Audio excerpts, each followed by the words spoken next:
माझं म्हणणं आहे राष्ट्रवादीतल्या त्या माझ्या मित्रांना, अरे ज्या नेत्याने बीडची वास्तुशांती केली, बीडचा बिहार नाही, बीडचा काबुलिस्तान केला, हमास केला, हमास घेरा घेतलाय अजित दादाला.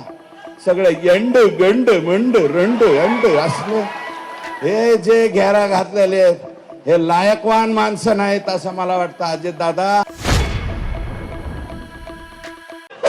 अरे माझं म्हणणं आहे राष्ट्रवादीतल्या त्या माझ्या मित्रांना, अरे ज्या नेत्याने बीडची वास्तुशांती केली, बीडचा बिहार नाही, बीडचा काबुलिस्तान केला, हमास केला, हमास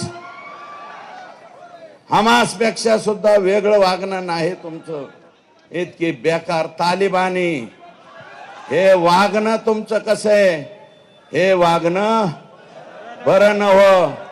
आणि तुम्ही इथं येऊन अजितदादाच्या कानात जाऊन काय सांगता रे, आणि तुम्ही बोलता. माझी विनंती आहे, अजितदादाच गेलते, मी दादान काल म्हणलं वाद क्या हुआ तेरा वादा. अरे अजितदादावर टीका केली नव्हती मी, गमून लावून घेता उगाच.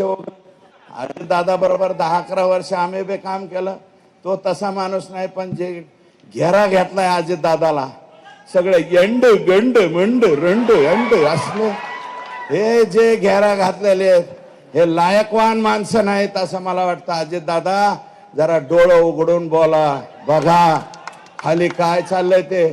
माझं म्हणणं आहे, पुण्यातलं बारामती तुमच्या मतदारसंघातले 100-200 माणसं पाठवा ना अजित दादा, 200 माणसं पाठवा दादा. महेश, माझं म्हणणं चूक आहे का? पाठवा ना बीड जिल्ह्यात. अजित दादा, तुमच्या विश्वासातले माणसं पाठवा. तुमच्याजवळ प्रचंड लोक आहेत. गावागणीस एक माणूस पाठवू शकतात. अजित दादा, 1200-1300 गाव आहेत बरं का. 1500 माणसं पाठवा ना दादा. एका गावात जाऊन 2-2 दिवस मुक्काम करून येऊ द्या ना. तुमचे हे जे शागिर्द आहे हे कसं वागते, एकटा मराठा समाजाच्या बाबतीत नाही. आणि तुम्हाला माझी विनंती, एकटा मराठा समाज नाही, सगळे समाज संतोषच्या बरोबर आहे. संतोषच्या भेटी द्यायला मस्साजोगला जीवाच्या वाडीचे लोक आले का नाही? संतोष हांगेच्या खालच्या वाड्या आल्या का नाही?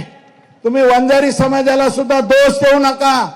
सगळेच्या सगळे माणसं वंजारी समाजातले वाईट आहेत का? नाही, अजिबात नाही. 2%, 4%, 5%, 10% असतील, 90% वंजारी समाजाला सुद्धा ही गोष्ट पटलेली नाही, बिलकुल पटलेली नाही. तुम्ही का अंतर पाडताय लोकात, कशामुळं? आणि मी तर काल म्हणलं, आज मी म्हणतो, एकच पर्व इथून पुढं ते 2 नेते आणि त्यांना मानणारे त्यांच्या समाजातले 10%, त्यांच्या समाजातले सुद्धा 90% आपल्या बरोबर घ्या. एकच पर्व आणि सर्व एकत्र, सर्व आपल्या सहित सर्व एकत्र. काय अडचण आहे?